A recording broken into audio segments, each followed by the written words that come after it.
vamos a matar, yeah, toda esa curiosidad, baby, si se nos da, yeah. Hey, good morning guys. I'm going to take you guys along where the caves are, just north of town. The whole area is just covered in caves from the lava flow that happened, centuries ago. I'm hoping to find some stuff that I haven't seen, while there's no tourists here. I may as well get off the beaten track a little bit, so come with me.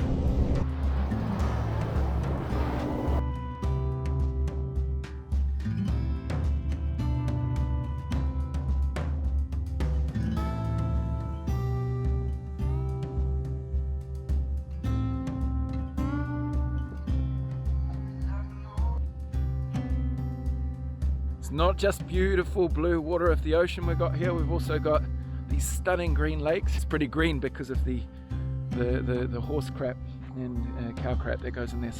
So just walking down this area of lava flow, on the left hand side of me there's kind of this definite line of where all the lava flow is, where all the hidden caves are. Said to be something like the 7th largest cave system in the world. Now I don't know who says that, but someone said it at some point and it might be true.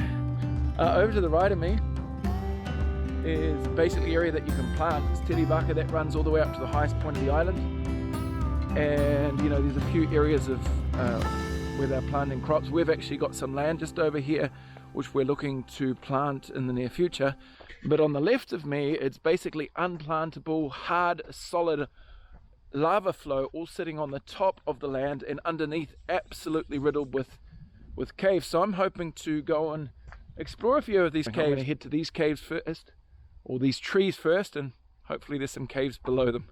Let's do it.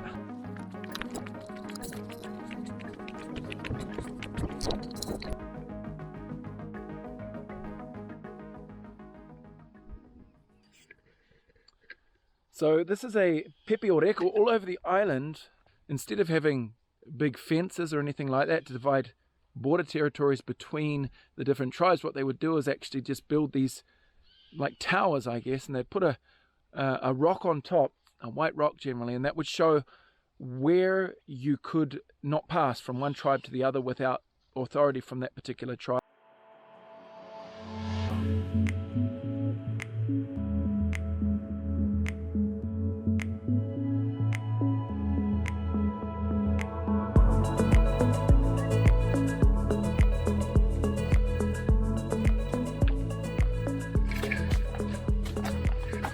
So you can see in almost all of these caves there's kind of this modification going on at the doorway. They've always heaped in rocks to give, I guess, a bit of protection from the outside elements. In 1861-62 on the island was invaded by slave raiders from Peru, and these guys took probably 2/3 of the island's population. The ones that got away hid in these caves. It was a horrible thing because the slave raids took them over to Peru, which was bad enough in itself, but then once in Peru, they were basically made to work in the guano mines. But when the government found out about it, the Peruvian government, they made the people send all the islanders back. Unfortunately, there's a big outbreak of smallpox at that time, and onto this boat, I think there's like 400 people in a boat that should have taken about 100.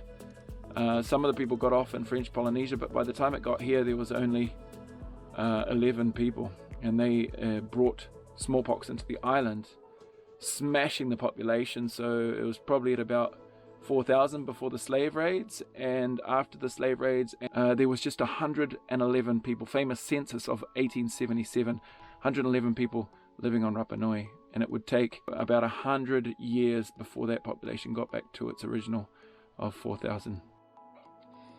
Go on. I'm not sure about going in there myself. I'm going to throw something in there so my dog checks it out. Go on.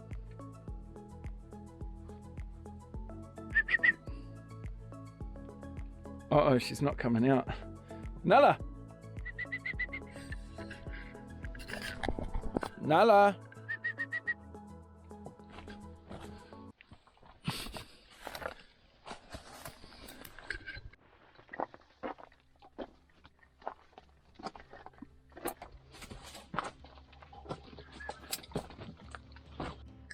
So I am in the middle of this cave at the moment, and it's about 80 meters from one side to the other. You can't really see much, but nice big opening on each side. And I guess, you know, if you had to, you could sleep a number of people down here. It's a little bit damp. I can't say I'd be too excited about sleeping in here, but I mean, if it's all you got, islanders arrived, they wouldn't have had too many places to live, so caves would have been a really good option. I've never been in this cave, but it's just beautiful.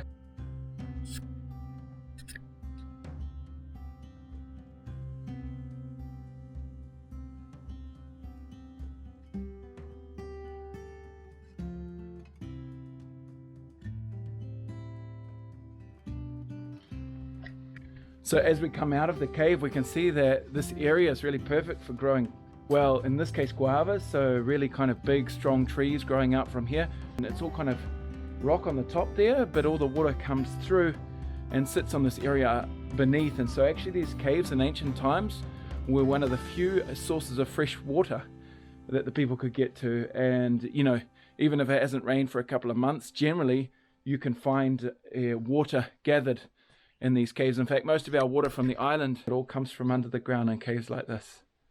Let's go and check out. I can see another cave just over there, so let's go and check that out.